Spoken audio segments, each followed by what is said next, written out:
Happy Tuesday, 922 family. Pastor Bill here with our emphasis on our grow root at home, being in the Word of God, the joy that comes out of being in the Word of God every day at home.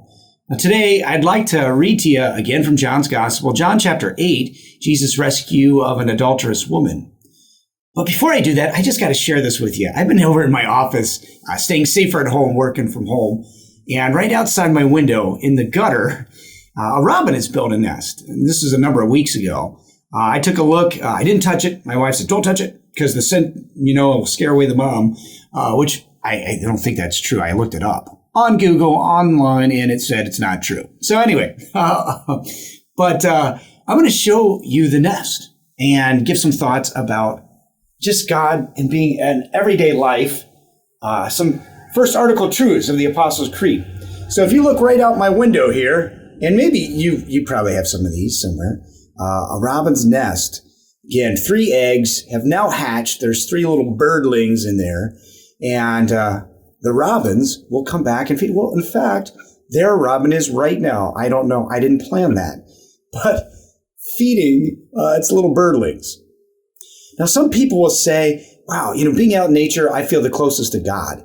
He communes with me. I get why people say that, because you can see God's handiwork just all over the place. But you know something? Nature isn't the place where God really communes with us. Yeah, he's there, but he's not necessarily there for you. I mean, as beautiful as that nest is with that mama bird, I could have easily looked out this morning and found a baby bird on the ground fallen from the nest. This world is still a sin-broken place, and God's providential care is there. And yet, because of our sin, it's withdrawn at times.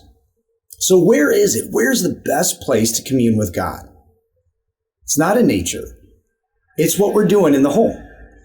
Every Tuesday, every day, God willing, when we sit down and we read the Word of God, when we actually hear Him give us so many beautiful promises.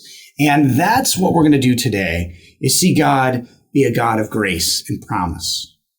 Let's take a look. John chapter 8, verse 2 and following. At dawn, he, that would be Jesus, appeared again in the temple courts, where all the people gathered around him, and he sat down to teach them. The teachers of the law and the Pharisees brought in a woman caught in adultery. They made her stand before the group and said to Jesus, "Teacher, this woman was caught in the act of adultery. In the law, Moses commanded us to stone such women. Now, what do you say?" They were using this question as a trap in order to have a basis for accusing him. But Jesus went down and started to write on the ground with his finger. When they kept on questioning him, he straightened up and said to them, "If any one of you is without sin, let him be the first to throw a stone at her." Again, he stooped down and wrote on the ground. At this, those who heard began to go away one at a time, the older ones first, until Jesus was left with the woman still standing there. Jesus straightened up and asked her, "Woman, where are they? Has no one condemned you?" "No one, sir," she said. "Then neither do I condemn you," Jesus declared. "Go now and leave your life of sin." All right, 4 questions for you to consider. What'd you get out of that text? Even more than you could ever find in nature. Number 2, where's the sin at? And then finally, 3, where's the grace? As you think about those things for your personal devotion, I'll finally conclude with a prayer. What did you get to apply from this text in your life? God's blessings on your day, and we'll wrap up with another hymn from our good friends from Koine, Chief of Sinners Though I Be.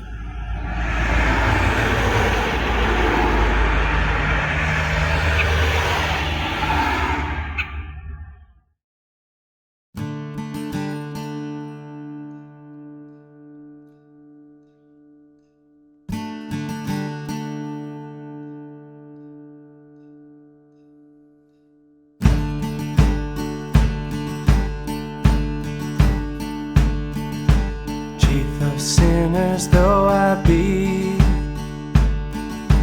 Jesus shed his blood for me, died that I might live on high, live lives that I might never die. As the branches to the vine, I am His and He is mine. Oh, the height of Jesus' love, higher than the heavens above, deeper than the depths of sea, lasting as eternity. Love that found me wondrous thought, found me when I sought Him not. Only Jesus can impart comfort to a wounded heart, peace that flows from sin forgive, joy that lifts the soul to have, faith and hope to walk with God in the way that Enoch trod. Chief of sinners though I be, Christ is all in all to me. All my wants to Him are known, all my sorrows are His own. Safe with Him in earthly strife, I await the heavenly life. Strengthen me, O gracious Lord, by Your Spirit and Your word. When my wayward heart would stray, keep me in the narrow way.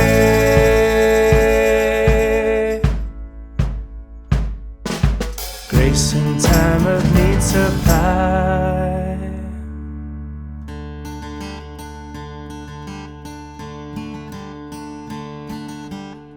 while I live